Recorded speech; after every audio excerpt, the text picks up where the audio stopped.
Diba, pasok natin sa serbisyo, makataya natin itong buhay natin.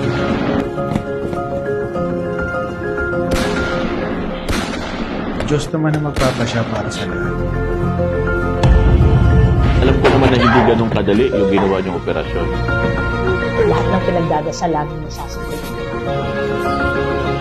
Kung sa maliliit na bagay hindi natin kayang pagtapatan, paano pa sa malalaki? Kahit anong mangyari, nandito kami para sa inyo.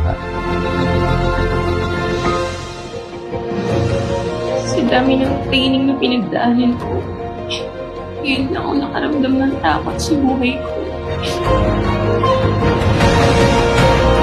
Kung mabibigyan ako ng ibang pagkakataon, ayoko matapos ang buhay ko sa ganito.